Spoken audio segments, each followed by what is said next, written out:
Os pecados da velhice. Parte 09, dia 3 de julho de 2025. Deveriam ser homens. São, ao contrário, homens por malícia e crianças por entendimento. Não são propensos a perdoar e não são fáceis de esquecer. A melancolia e a rigidez da velhice não permitem que tais impressões se dissipem, e seu humor os predispõe a agravar as coisas ao máximo, de modo que as contendas dos idosos, como as entre irmãos, são como as grades de um castelo. Eles devem a um homem uma má ação por 7 longos anos seguidos, e então o pagarão por fim.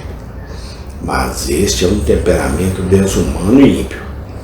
Vocês querem que todos os tratem assim? Vocês não ofenderam ninguém em toda a sua conduta? Que bruto mantém uma fúria eterna? Vocês seriam tratados assim pelo grande Deus, depois de o terem ofendido? Como podem orar nesta condição sem se amaldiçoarem? Se não perdoarem, não poderão ser perdoados. Estou certo de que as afrontas e injúrias que recebestes dos homens não se comparam às que ofereceste a Deus. Fora, então, com essa indisposição diabólica. Faça com que o teu próximo se sensibilize com a sua ofensa, apresentando-a friamente a ele, por ti mesmo, se possível, ou então por algum amigo próximo. Talvez o possas conquistar. Pela vingança, podes estar empatado com ele, mas assim o superarás e o conquistarás. No entanto, não te castigues pela aversão dele, permitindo um fogo em teu peito, que ferirá a tua própria alma mais do que o teu próximo. Anulas todo o bem que há nele e toda a bondade que recebeste dele, mas reúne todas as suas qualidades dignas e todos os antigos respeitos e benefícios que recebeste dele, e isso te derreterá um temperamento melhor. E especialmente, faça um pedido sincero a Deus para que Ele arranque esse fel e esse absinto do seu coração, e que Ele os torne compassivos, perdoando-se uns aos outros, assim como Deus os perdoou em Cristo. 4. A maldade especulativa é outro pecado também inerente à velhice. Isto é, refletir sobre pecados passados ou imaginar outros com deleite. Há um triplo deleite no pecado: antes de ser cometido, por artifício; ao ser cometido, por satisfação presente; e depois de ser cometido, por lembrança.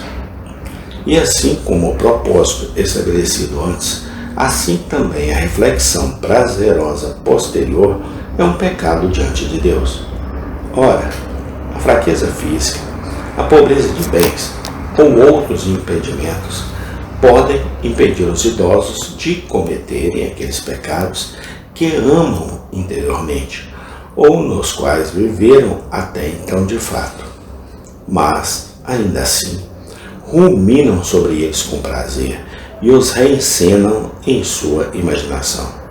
Eles não brigam e talvez não possam mais brigar como antes, nem cometer imoralidade como antes, nem beber e se depravar como antes, mas podem refletir sobre essas coisas com contentamento.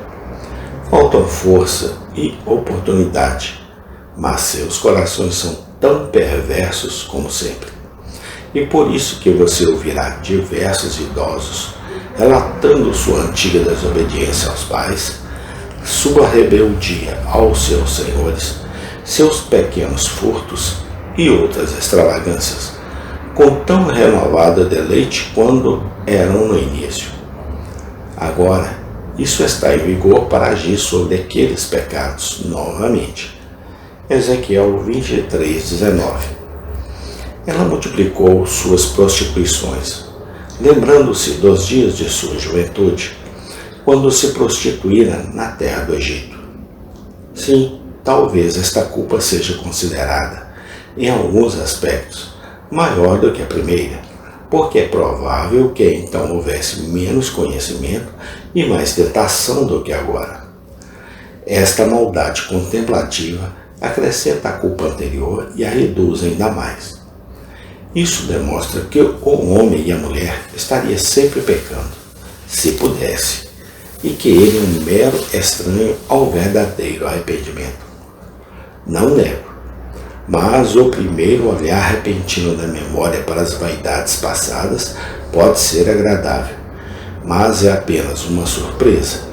Toda alma piedosa ainda as tem em mente e se sente humilhada por isso.